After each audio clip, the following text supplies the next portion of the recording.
Hello dear friends, कैसे हैं आप सब। आई होप कि सारे स्टूडेंट बहुत ही अच्छे होंगे और अपनी तैयारी को बहुत ही तेज़ी से कर रहे होंगे। आप सभी का एग्ज़ाम का नोटिफिकेशन आ चुका है, एग्ज़ाम डेट आ चुकी है। तो भाई कितने स्टूडेंट ऐसे हैं जो अभी भी हाथ रख कर बैठे हैं कि अभी और पास आने दो, उसके बाद मैं प्रैक्टिस करूंगा। मेरे प्यारे दोस्तों, आज की इस क्लास में हम जो आपको क्वेश्चन लेकर आए हैं वो काफ़ी इंपॉर्टेंट है, इसलिए इस वीडियो को जरूर देखिएगा। हम आपको क्वेश्चन सॉल्व इसलिए बार बार करा रहे हैं, कई सारे सेट लेकर आ रहे हैं जिससे कि आपका कोई भी क्वेश्चन कहीं से भी ना छूटे। तो वीडियो को जरूर देखिएगा, जितनी बार देखेंगे उतना ज़्यादा आपका रिवीजन होगा। क्वेश्चन नंबर फर्स्ट है, मनुष्य के शरीर में पसलियों के कितने जोड़े होते हैं। देखिए, मनुष्य के शरीर में जो पसलियाँ होती हैं वो 12 जोड़ी होती हैं, इसका राइट आंसर क्या हो जाएगा, ऑप्शन बी। सेकेंड क्वेश्चन है, मानव शरीर की सबसे छोटी हड्डी कौन सी है। देखिए, मानव शरीर की जो सबसे छोटी हड्डी होती है वो स्टेपेज होती है, और वो भी आपकी कहाँ पे पाई जाती है, ईयर में पाई जाती है। ईयर में टोटल 3 बोन्स पाई जाती है, स्टेपेज, इनकस, मेलियस। ठीक है, ये 3 बोन्स पाई जाती है, यानी कि मेलियस इसे हथौड़ा भी कहा जाता है, हथौड़ा शेप का होता है। इनकस इसे निहाई भी कहा जाता है। स्टेपेज इसे रकाब भी कहा जाता है। किसी भी तरीके का क्वेश्चन आ जाए यहाँ से तो आप बिल्कुल भी डाउट में मत रहिएगा, बिल्कुल आप लगा दीजिएगा। और ये शरीर की कैसी हड्डी है, सबसे छोटी हड्डी होती है जो कान में पाई जाती है। थर्ड क्वेश्चन है, मानव शरीर की सबसे लंबी हड्डी कौन सी है। देखिए, मानव शरीर की सबसे लंबी हड्डी की अगर हम बात यहाँ पर करते हैं तो सबसे लंबी हड्डी फीमर को माना जाता है। वो भी कहाँ पर होती है फीमर, तो आपको बताना है कि जो फीमर बोन होती है वो थाई में होती है ना। ये देखिए, थाई वाला पार्ट है, ये थाई में होती है, यानी कि जांग में होती है, जो हमारे शरीर की सबसे बड़ी हड्डी होती है। नेक्स्ट क्वेश्चन है, निम्नलिखित में से कौन मानव की पैर की हड्डी होती है, पैर की हड्डी नहीं है। इनमें से पूछा गया है कि पैर की हड्डी नहीं है। देखिए, पैर की हड्डी कौन सी नहीं है, ह्यूमरस। ठीक है, ह्यूमरस जो होती है वो पैर की हड्डी नहीं है। बाकी टिबिया सबसे पतली है, फिबुला, फीमर, ये तीनों जो होती है वो आपके पैर में पाई जाती है। नेक्स्ट क्वेश्चन, मनुष्य के शरीर में पैर की हड्डी है। अब पूछ रहे कि पैर की हड्डी कैसी होती है मनुष्य के शरीर की, तो आपको बताना जो मनुष्य के शरीर की पैर की हड्डी होती है वो कैसी होती है, खोखली होती है। इसलिए इसका राइट आंसर क्या बताना है, ऑप्शन ए। नेक्स्ट है, टीबिया नामक हड्डी किसमें पाई जाती है। देखिए, जो टीबिया होती है वो किसमें पाई जाती है, अभी मैंने बताया था कि सबसे पतली होती है। तो टीबिया यहाँ पे आप देख पा रहे हैं, ये टीबिया बोन्स है, और ये टीबिया हड्डी कहाँ पे पाई जाती है, तो आपके पैर में ही पाई जाती है। तो इसका आंसर क्या हो जाएगा, ऑप्शन सी हो जाएगा। नेक्स्ट है, उससे पहले हम यहाँ पर थोड़ा सा बात कर लेते हैं हड्डियों के बारे में। देखिए, ह्यूमरस, यहाँ पे अभी एक वर्ड आया था ना, ह्यूमरस, ये कहाँ की हड्डी है, बाह की हड्डी है। टीबिया, ठीक है, पिंडली की हड्डी है। फाइबुला, ये भी पिंडली की दूसरी हड्डी है। पटेला, घुटने की हड्डी है। खोपड़ी में मस्तिष्क को ढकने वाली हड्डियां का समूह जो होता है, ठीक है, बहुत सारे होते हैं, मैं आपको बताऊंगी। रीढ़ की हड्डी में भी पाई जाती है। पसलियाँ छाती में पाई जाती है, हृदय और फेफड़े की रक्षा करने के लिए ना। श्रोणी जो होती है वो मूत्राशय आंतों के कुछ हिस्सों और महिलाओं के प्रजनन अंगों को रक्षा करने के लिए बोन पाई जाती है। ठीक है, क्लेविकल, ये ऊपरी छाती में पाई जाती है। क्लेविकल जो स्कैपुला और स्टर्नम को जोड़ने का कार्य करती है। स्टर्नम जो छाती के केंद्र में एक लंबी सपाट हड्डी है की प्लेट होती है जो पसलियों से जुड़ी होती है। ठीक है, तो बोन्स में जितने भी तरीके का क्वेश्चंस पाए जाएंगे सारे इस वीडियो में आपको मिल जाएंगे। ठीक है, आगे बढ़े हम लोग। देखो, अब हम बात करते हैं हसली, ये कॉलर की हड्डी है। ठीक है, कॉलर कंधे के पास होती है। ठीक है, तो इसको जोड़ने का काम करती है कॉलर को। कार्पल हड्डी कलाई में पाई जाती है आपकी। मेटाकार्पल्स हाथ की हड्डी है ये आपकी, मेटाकार्पल्स यानी कि पंजे पे। ठीक है, फेलांक्स ये उंगलियों की हड्डी होती है। टीबिया ये भी पिंडली की हड्डी होती है। फाइबुला पिंडली की दूसरी हड्डी होती है। टैलस टखने की हड्डी होती है। सिसमाइंड हड्डियाँ हाथों, घुटनों और पैरों की कंट्रों में ये पाई जाती है। ठीक है, सिसमाइंड हड्डी। स्टेपेज ये कान के बीच वाले पार्ट में पाई जाती है, स्टेपेज। ठीक है, आगे बढ़ते हैं। मनुष्य के जीवन काल में कितने दांत 2 बार विकसित होते, तो आपको बताना है क्या, इसका राइट आंसर है ऑप्शन सी, यानी कि 20 दांत। 20 दांत ऐसे होते हैं जो 2 बार विकसित होते हैं। तो राइट आंसर क्या हो जाएगा? ऑप्शन सी हो जाएगा। नेक्स्ट है, मानव शरीर में पाचन का अधिकांश भाग किस अंग में संपन्न होता है? देखिए, अधिकांश भाग किस अंग में संपन्न होता है? तो स्मॉल इंटेस्टाइन में, यानी कि छोटी आंत में। मानव शरीर में पाचन का अधिकांश भाग पूछा गया है ना, तो छोटी आंत में आपको बताना है। राइट आंसर आपको ऑप्शन सी हो जाएगा। नेक्स्ट है, मानव तंत्र में निम्नलिखित में से कौन सा एक पाचक एंजाइम नहीं है? देखिए, पाचक एंजाइम की जब यहाँ पे बात आती है तो आपको बताना है गैस्ट्रीन। ठीक है, गैस्ट्रीन जो एंजाइम होता है वो पाचक एंजाइम नहीं है। बाकी ट्रिप्सिन, पेप्सिन, टाइलिन सभी पाचक एंजाइम होते हैं। ठीक है, टाइलिन जो होता है वो आपके लार में पाया जाता है। लार में पाए जाने वाले एंजाइम को हम टाइलिन कहते हैं। ठीक है, आगे बढ़े। देखो यहाँ पर हम कुछ आते हैं, यहाँ पर थोड़ा सा देखिए, यहाँ पर आपको ग्लूकागॉन के बारे में अगर आपसे पूछा जाए तो ग्लूकागॉन जो होता है वो अग्नाशय द्वारा स्रावित एक हार्मोन्स होता है। ठीक है, जो रक्त शर्करा के स्तर को बढ़ाने में मदद करता है। यहाँ से भी ऐसे आपके क्वेश्चंस पूछे जा सकते हैं कि ग्लूकागॉन कहाँ पे पाया जाता है, तो आपको बताना है अग्नाशय द्वारा स्रावित एक हार्मोन्स होता है। ठीक है, अग्नाशय इसको स्रावित करता है। इसमें जो सेल्स पाई जाती है अल्फा बीटा ना, तो यहाँ पर ये चीज़ याद रखना है कि अग्नाशय से ही, ठीक है, अग्नाशय के सेल से ही स्रावित होता है। और ये रक्त शर्करा के स्तर को कम होने से बचाता है, खासकर जब आप उपवास करते हैं, व्रत रहते हैं तब। ठीक है, यह इंसुलिन के विपरीत काम करता है। ठीक है, और जो रक्त शर्करा के स्तर को कम करने में भी मदद करता है। ग्लूकागॉन जो होता है वो यकृत में ग्लाइकोजन के टूटने को उत्तेजित करता है, जिससे रक्त में ग्लूकोज की जो मात्रा होती है वो क्या हो जाती है भाई? बढ़ जाती है। ठीक है, आगे बढ़ते हैं। आगे हम बात करें उससे पहले यहाँ पर और भी आपको चीज़ें बताते हैं। थायरॉक्सिन जो होता है वो थायराइड ग्रंथि द्वारा स्रावित हार्मोन्स होता है, यानी कि थायराइड ही जो होता है वो थायरॉक्सिन हार्मोन स्रावित करता है। और ये शरीर के चयापचय को विनियमित करता है, जिससे ऊर्जा का उपयोग और हृदय की गति में शामिल हो सके। ये मस्तिष्क के विकास, हड्डियों के स्वास्थ्य, मांसपेशियों को नियंत्रण में भी महत्वपूर्ण भूमिका निभाता है। वृद्धि हार्मोन्स की बात करते हैं, जिसे हम DH के नाम से जानते हैं। ये जो हार्मोन्स होता है, वृद्धि हार्मोन्स, ये पिट्यूटरी ग्रंथि द्वारा स्रावित होता है। यह विकास और ऊतकों के पुनर्निर्माण में महत्वपूर्ण भूमिका निभाता है, जो हड्डी, मांसपेशी, अन्य ऊतकों के विकास में भी मदद करता है। आप कहोगे मैम ये टॉपिक आपके माइंड में आया कहाँ से? इससे रिलेटेड क्वेश्चन भी आपने नहीं बताया, तो अब बता रही हूँ। ठीक है, अब क्वेश्चन आपका है कि मानव शरीर में निम्नलिखित हार्मोन्स में से कौन सा रक्त कैल्शियम फास्फेट को विनियमित करता है? तो आपको बताना है। अब राइट आंसर हो जाएगा ऑप्शन डी, यानी कि पैरावर्टू हार्मोन्स। इसीलिए मैंने ग्लूकागॉन, थायरॉक्सिन और वृद्धि हार्मोन्स के बारे में आपको बताया। ठीक है, आगे बढ़े हम लोग। नेक्स्ट क्वेश्चन पे आते हैं। नेक्स्ट है, मानव की पाचन नली कितने फीट लंबी होती है? देखिए, जो मानव की पाचन नली होती है वो 9 से लेकर 30 फीट तक लंबी होती है। 9 मीटर से, या आप 9 मीटर बोलो या फीट में 30 फीट। ठीक है, तो आपका राइट आंसर क्या हो जाएगा? आपका हो जाएगा ऑप्शन, क्या बोलोगे? डी। ठीक है, डी यहाँ पे दे दिया, लेकिन यहाँ पे 30 फीट होना चाहिए। ठीक है, चलो आगे बढ़ते हैं लोग। मीटर में 9 मीटर, फीट में 30 फीट। मुख में मंड का शर्करा में पाचन किसके द्वारा होता है? देखिए, आपके माउथ में जो कार्बोहाइड्रेट यानी कि मंड का जो शर्करा होता है, ठीक है, वो पाचन किस एंजाइम के द्वारा होता है? तो आपको बताना है कि टाइलिन एंजाइम के द्वारा होता है। ओके, आगे बढ़े।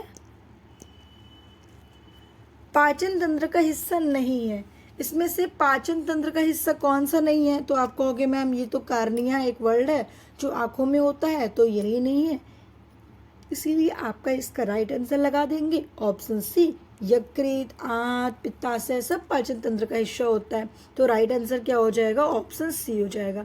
आपने अभी तक चैनल को सब्सक्राइब नहीं किया, तो वीडियो को लाइक नहीं किया, तो क्या सोच रहे हैं? ठीक है, जल्दी से आप चैनल को सब्सक्राइब करके वीडियो को लाइक करिए, क्योंकि ये जो क्वेश्चन है बार बार कह रहे हैं, काफ़ी इंपॉर्टेंट है और आपको मैं कई सेट सॉल्व कराऊंगी, जिससे आपकी पूरी प्रैक्टिस हो जाएगी। आप अभी चैनल पे नए आए हैं तो चैनल को सब्सक्राइब करके वीडियो को लाइक एंड शेयर करना बिल्कुल मत भूलिएगा। नेक्स्ट क्वेश्चन, दुग्ध प्रोटीन को पचाने वाला एंजाइम है। देखिए, दुग्ध प्रोटीन को पचाने वाले एंजाइम को हम क्या कहते हैं? तो आपको बताना है कि रेनिन कहते हैं। रेनिन जो होता है वो दूध को डाइजेशन करता है, यानी कि दूध को पचाने में मदद करता है। अधिकतम पोषक तत्व रक्त में कहाँ से अवशोषित किया जाता है? देखिए जो पोषक तत्व होता है वो रक्त में जो अवशोषित होता है वो ज़्यादातर कहाँ पे होता है? तो छोटी आंत यानी कि स्मॉल इंटेस्टाइन में होता है, ठीक है। इसलिए राइट आंसर आपका ऑप्शन बी हो जाएगा। नेक्स्ट क्वेश्चन पे आते हैं, लार में कौन सा एंजाइम पाया जाता है? देखिए क्वेश्चन आ ही गया, तो कौन सा एंजाइम पाया जाता है आपको बताना है क्या? लार में जो आपका होता है वो टाइलिन होता है, तो इसलिए राइट आंसर इसका ऑप्शन ए हो जाएगा। देखिए अगर एंजाइम के बारे में हम कुछ बात करते हैं यहाँ पर, जैसे कि अभी मैंने आपको बताया था क्या कई सारे एंजाइम, आपने बार बार इसी एंजाइम के नाम सुन रहे हैं, पेप्सिन, ट्रिप्सिन, प्रोटीज, लाइपेज, इमाइलेज। तो इस सभी एंजाइम के बारे में हम बताएंगे कि किसको तोड़ने का काम करता है। इमाइलेज की बात करें तो ये कार्बोहाइड्रेट को छोटे अणुओं में तोड़ने में मदद करता है, ठीक है। याद रखिएगा कार्बोहाइड्रेट जो होता है मुंह में लार से और अग्नाशय से स्रावित होता है, ठीक है। अच्छा, इमाइलेज आपके माउथ में पाया जाता है, याद रखिएगा। लाइपेज की बात करें, ये वसा को पचाने में मदद करता है, जो अग्नाशय के द्वारा ये स्रावित होता है, ठीक है। पेप्सिन की बात करें यहाँ पर, ठीक है, प्रोटीज की बात करें तो ये प्रोटीन को अमीनो एसिड में तोड़ने में मदद करता है, जो पेट और छोटी आंत के स्रावित होता है। पेप्सिन के बारे में बात करें तो ये भी प्रोटीन को तोड़ने में मदद करता है और ये भी पेट में पाया जाता है। रेनिन जो प्रोटीन को तोड़ने में मदद करता है, अरे बाप रे, एक मिनट, काफ़ी ज़्यादा साउंड है। अगर मैं क्लास लेती हूँ तो बहुत डिस्टर्ब होता है यहाँ पर, इतना ज़्यादा साउंड यहाँ पे रहता है कि आप बिल्कुल भी सही से क्लास नहीं ले पाते। आप लोगों के लिए मुझे क्लास जो लेना होता है वो मॉर्निंग में लेना पड़ता है। मॉर्निंग में 4 बजे क्लास ले रही हूँ तभी आपकी क्लास बहुत ही अच्छी होगी, वरना साउंड बहुत आते हैं। चलिए आगे हम बात करते हैं यहाँ पर कि मैंने बताया रेनिन, तो रेनिन भाई प्रोटीन का नहीं तोड़ता, यहाँ पे होना चाहिए क्या, मिल्क, सॉरी, ठीक है। रेनिन प्रोटीन को तोड़ने में मदद करता है, ये बच्चों में पाया जाता है, पेट से स्रावित होता है, ठीक है। ट्रिप्सिन की बात करें तो ये प्रोटीन को पचाने में मदद करता है और अग्नाशय द्वारा ये स्रावित होता है। तो इस तरीके से आपको एंजाइम के बारे में याद रखना है, यहाँ से भी आपके क्वेश्चंस पूछे जा सकते हैं। नेक्स्ट है यहाँ पर, पेट में भोजन को पचाने के लिए निम्नलिखित में से किसकी खास आवश्यकता होती है? सबसे ज़्यादा आवश्यकता किसकी होती है हमें भोजन को पचाने में? तो आपको बताना है कि डी यानी कि एंजाइम को, एंजाइम की आवश्यकता होती है हमें भोजन को पचाने में। तो राइट आंसर आपका ऑप्शन डी है। नेक्स्ट क्वेश्चन है, मुख से निकली लार किसका पाचन करती है? देखिए मुख से निकली जो लार होती है वो किसका पाचन करती है? आपको बताना है स्टार्च का पाचन करती है। राइट आंसर हो जाएगा ऑप्शन सी। यहीं पर प्रोटीन के बारे में बात करें तो देखिए प्रोटीन की जो खोज हुई थी वो जे मुल्डन ने किया था, प्रोटीन की खोज, ठीक है, 1840 में। विटामिन की खोज किसने किया था? फंक ने किया था 1912 में। स्टार्च यानी कि आटा की खोज, ठीक है, एक फ्रांसीसी वैज्ञानिक थे जिन्होंने किया था, एंटोन लेविजर ने 1779 में। वसा की खोज की बात करें तो मैक कॉलम ने वसा की खोज की थी। नेक्स्ट है, निम्नलिखित में से किस अम्ल की उपस्थिति मानव पेट में होती है? देखिए मानव के पेट में कौन सा अम्ल पाया जाता है? तो आपको बताना है हाइड्रोक्लोरिक एसिड, जिसे हम HCl के नाम से जानते हैं। और मेरे प्यारे स्टूडेंट, ये बहुत ही हार्ड एसिड होता है, फिर भी हमारे पेट में प्रेजेंट होता है, जबकि इसकी अधिकता से हमें एसिडिटी हो सकती है ना। लेकिन आपको जो आपका पेट होता है वो इसको कवर कर लेता है, क्योंकि ये खुद से बनाता है ना, इसलिए कोई भी हार्मफुल नहीं होता है। नेक्स्ट है, प्रोटीन का पाचन कहाँ से प्रारंभ होता है? देखिए प्रोटीन का जो पाचन होता है वो आपका कहाँ से प्रारंभ होता है? आपको बताना है क्या? ऑप्शन यहाँ पर हो जाएगा बी, यानी कि एमिनो अम्ल से, कहाँ से होता है? तो ग्रास नली से, उदर से होता है, सॉरी, ठीक है। प्रोटीन का जो पाचन होता है वो उदर से होता है, लेकिन यहाँ पर आंसर गलत दिया है, यहाँ पर होना चाहिए डी, यानी कि छोटी आंत, ठीक है, स्मॉल इंटेस्टाइन में होता है। ऑप्शन यहाँ पर गलत दे दिया, यहाँ पर सी नहीं होना चाहिए, ऑप्शन डी होना चाहिए। आगे बढ़ते हैं, नेक्स्ट क्वेश्चन है आपका, पाचन क्रिया में प्रोटीन निम्नलिखित में से किस पदार्थ में बदल जाती है? देखिए प्रोटीन किस में बदलती है, तो प्रोटीन जो होता है वो अमीनो अम्ल में बदलती है। यानी कि प्रोटीन को पहले हम जब तोड़ते हैं तो वो तोड़ने के बाद अमीनो अम्ल में बदलती है। ठीक है, आगे बढ़ते हैं। आगे, पचे हुए भोजन में मौजूद विषैले पदार्थ का कौन सा चूषण करता है? ठीक है, देखिए पचे हुए भोजन में मौजूद विषैले पदार्थ की यहाँ पे बात की जा रही है, तो आपको बताना है ये लीवर करता है, यानी कि यकृत करता है। अब लीवर यकृत के बारे में बात करें तो देखिए हमारे शरीर की सबसे बड़ी ग्रंथि, सबसे लार्जेस्ट ग्रंथि जो होती है वो कौन सी होती है? लीवर ही होती है। ठीक है, आगे बढ़ते हैं। नेक्स्ट है, पित्त निम्न में से किसके द्वारा पैदा किया जाता है? देखिए पित्त किसके द्वारा पैदा किया जाता है? तो यकृत के द्वारा होता है, इसीलिए राइट आंसर क्या बताना है? ऑप्शन ए बताना है। नेक्स्ट क्वेश्चन है, पित्त जमा होता है। देखिए पित्त कहाँ जमा होता है? तो पित्त आपका पित्ताशय में जमा होता है। ठीक है, इसलिए राइट आंसर भी ऑप्शन बी होगा। पित्ताशय की अगर हम बात करते हैं तो पित्ताशय जो होता है एक छोटा सा नाशपाती आकार का अंग होता है आपके बॉडी में, जो पेट के ऊपरी दाहिने हिस्से में यकृत के नीचे स्थित होता है। आपसे पूछा जाए कि पित्ताशय कहाँ होता है, आपको बताना है पेट के ऊपरी दाहिने हिस्से में यकृत के नीचे स्थित होता है, और ये नाशपाती शेप का होता है। इसका जो मुख्य कार्य होता है यकृत के द्वारा बनाए गए पित्त को संग्रहित करना और जरूरत पड़ने पर उसे छोटी आंत में छोड़ना। ठीक है, पित्त वसा को पचाने में भी मदद करता है। आगे बढ़ते हैं। सर्वप्रथम रक्त परिसंचरण का अध्ययन किसने किया था?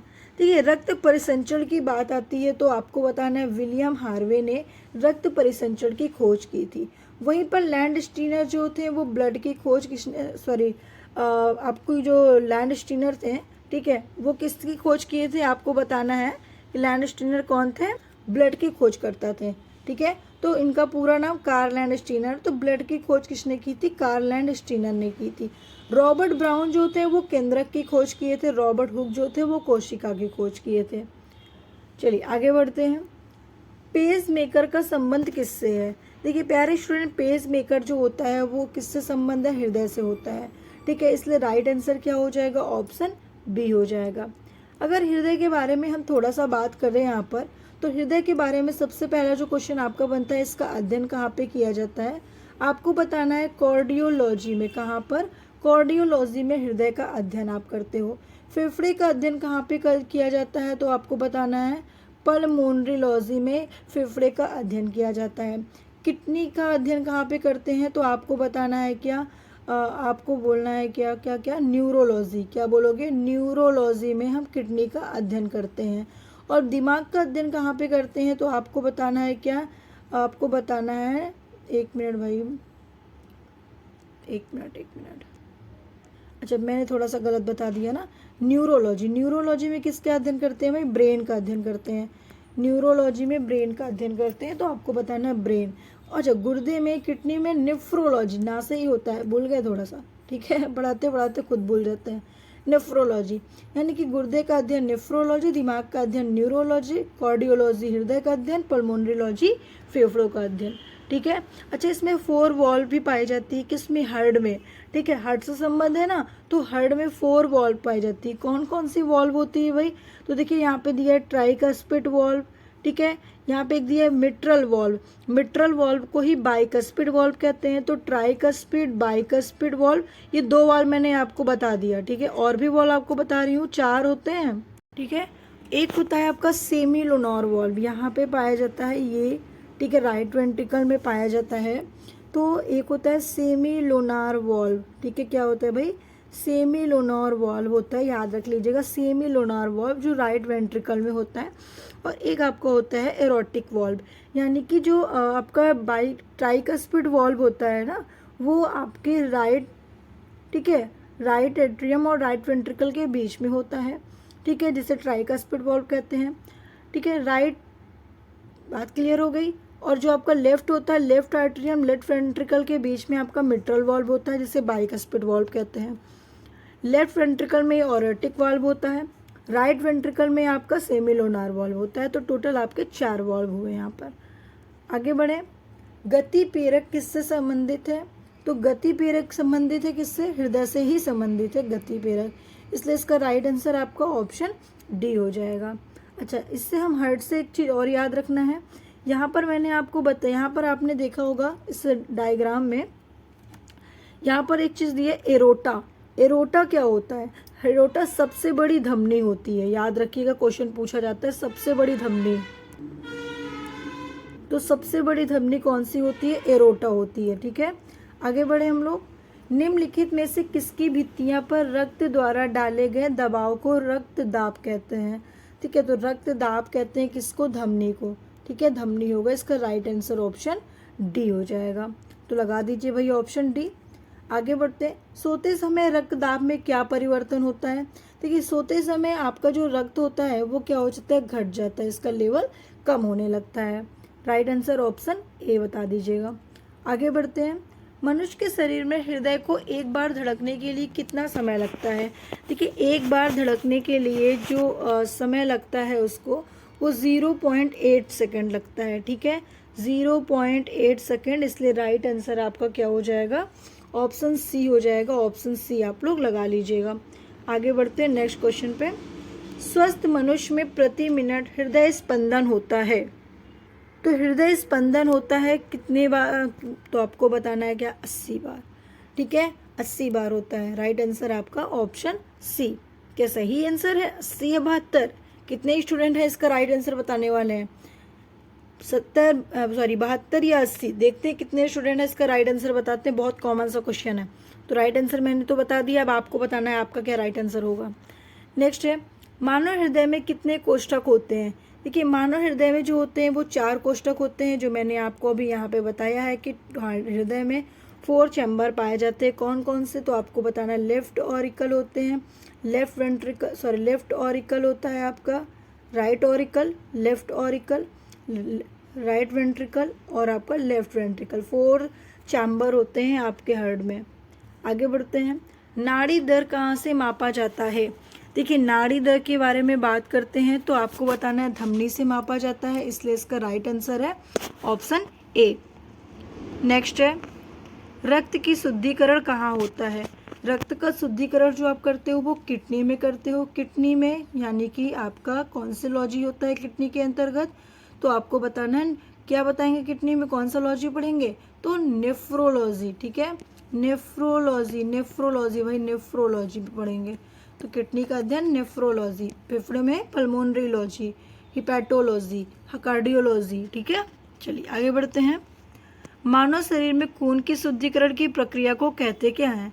तो भाई, मानव शरीर में जो खून की शुद्धिकरण की प्रक्रिया होती है उसे हम डायलिसिस कहते हैं। बोलते हैं ना, खून खराब हो गया, चलो डायलिसिस करा लेते हैं। तो हीमोलिसिस क्या होता है और पैरालिसिस क्या होता है?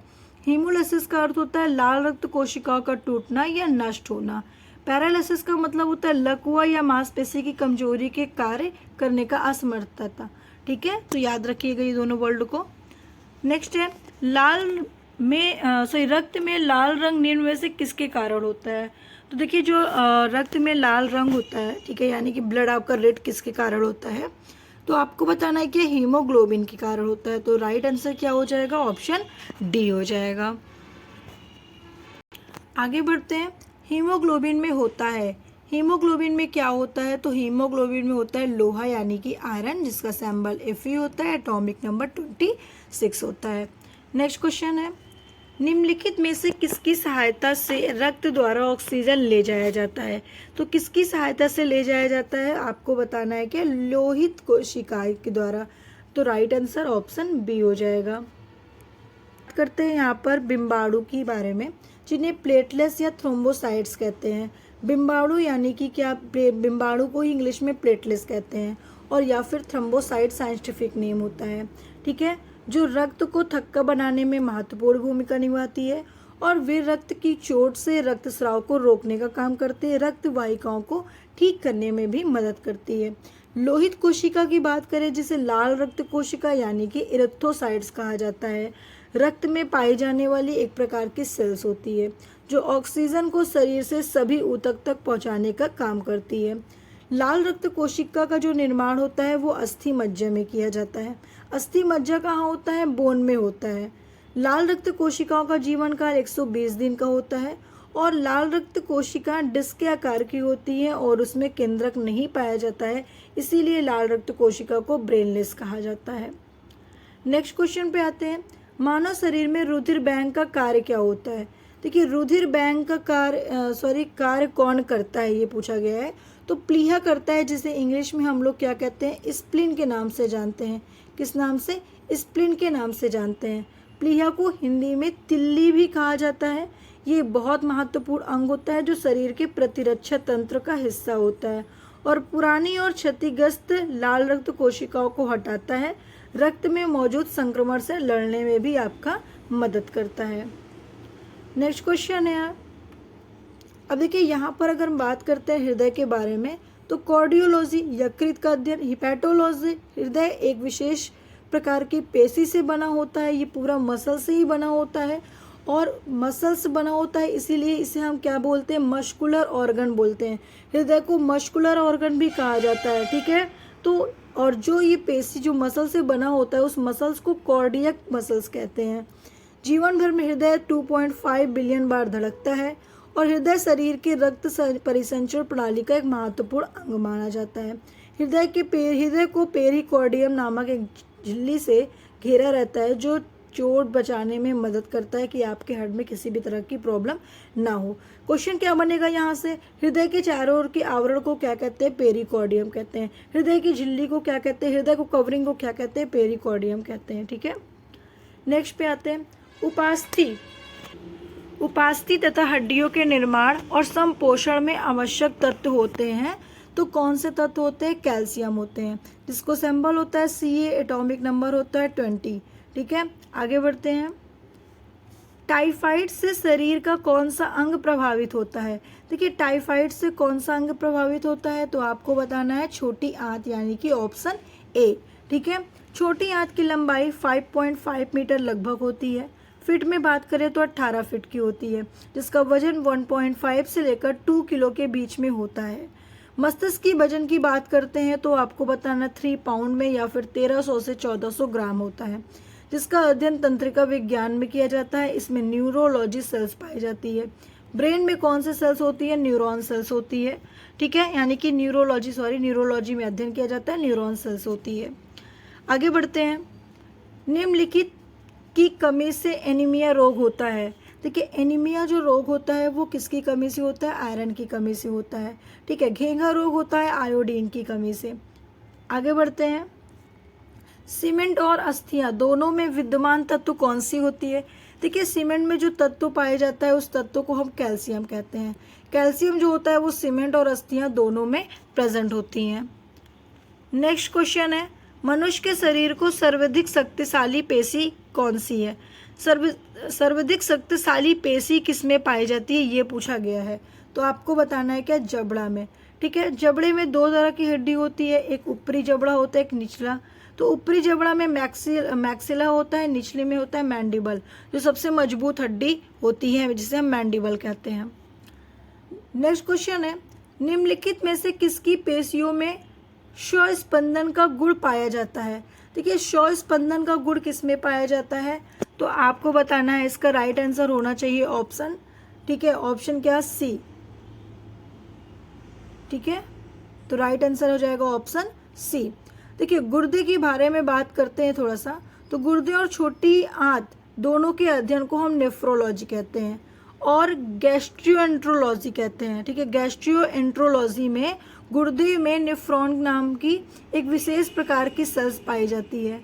मेरी बात को ध्यान से समझिएगा, ठीक है, जो रक्त को फिल्टर करने में मदद करती है। छोटी आंत में कुछ प्रकार की कोशिकाएं भी पाई जाती है जो पाचन में सहायक होती है। गुर्दे का वजन कितना होता है, 150 ग्राम का होता है। आगे बढ़ते हैं, ठीक है। यहाँ पर हम थोड़ा सा और भी बात करें तो लीवर के अध्ययन को हम क्या कहते हैं, मैं बार बार इसलिए आपको बताती हूँ ताकि आपको याद हो जाए, ठीक है। बार बार मैं बता रही हूँ कि यकृत के अध्ययन को हिपैटोलॉजी कहा जाता है। इसमें मुख्य रूप से हिपैटोसाइट्स नामक कोशिकाएं पाई जाती हैं, जिसका वजन 1.5 किलोग्राम का होता है। नेक्स्ट है, किस अम्ल के मांसपेशियों में जमा होने के कारण मनुष्य को थकान महसूस होती है। तो आपको बताना है लैक्टिक एसिड के कारण होती है। साइट्रिक एसिड की बात करें जो फल और नींबू और संतरा में पाया जाता है, जो खट्टे फल होते हैं।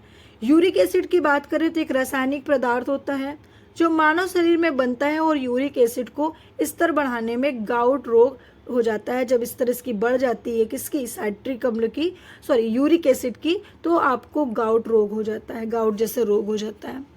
नेक्स्ट क्वेश्चन है, मानव शरीर के निम्नलिखित अंगों में से कार्निया किसका भाग होता है? तो कार्निया जो होता है वो आंख का भाग होता है, ये सभी को पता होना चाहिए। नेक्स्ट क्वेश्चन है, नेत्रदान में आंख का कौन सा भाग प्रयुक्त किया जाता है? देखिए नेत्रदान में जो आप ठीक है प्रयुक्त किए जाने वाले भाग को हम क्या कहते हैं, पूछा क्या गया है, क्वेश्चन को समझना। नेत्रदान में आंख का कौन सा भाग प्रयुक्त किया जाता है? तो आपको बताना है क्या, रेटिना। ठीक है, राइट आंसर आपका हो जाएगा। आगे बढ़ते हैं, नेत्र में प्रवेश करने वाले प्रकाश की मात्रा को नियंत्रण निम्न में से किस अंग द्वारा किया जाता है? तो आइरिस के द्वारा किया जाता है, इसलिए राइट आंसर हो जाएगा ऑप्शन बी। समान नेत्र के लिए जो दूर बिंदु होती है वो कितनी होती है? अनंत होती है। इस तरीके से मैंने आपको 50 क्वेश्चंस बताए जो बहुत ही नॉर्मल सा क्वेश्चंस और इजी क्वेश्चंस था, लेकिन आपको याद भी तो होना चाहिए। देखिए याद रखिएगा, कई तरह के कई सारे क्वेश्चंस कहाँ से कैसे बन जाते हैं ये आपको पता भी ना चलेगा, इसलिए जितनी ज़्यादा हो सके प्रैक्टिस करिए। एग्जाम डेट आपका आ चुका है, अब की बार आपको NTPC अगर निकालना है तो इस वीडियो को जरूर देखिएगा। जितना ज़्यादा हो सके किसी भी चैनल से प्रैक्टिस खूब करिए, जमकर प्रैक्टिस करिए, दिन रात प्रैक्टिस करिए। एक क्वेश्चन आपके लिए मैं छोड़ रही हूँ, किस अम्ल के मांसपेशियों में जमा होने के कारण मनुष्य को थकान महसूस होती है? इसका राइट आंसर क्या होगा, देखते हैं कितने स्टूडेंट हमारे इस आंसर क्वेश्चन का आंसर देते हैं। जितने स्टूडेंट हमारे इस आंसर का देते हैं वही स्टूडेंट होंगे जो मन से बहुत ही अच्छे से तैयारी अपनी कर रहे हैं। वैसे सभी स्टूडेंट हमारी तैयारी कर रहे हैं ऐसा मैं नहीं कह सकती हूँ, लेकिन आप सभी को आंसर देना है। ठीक है।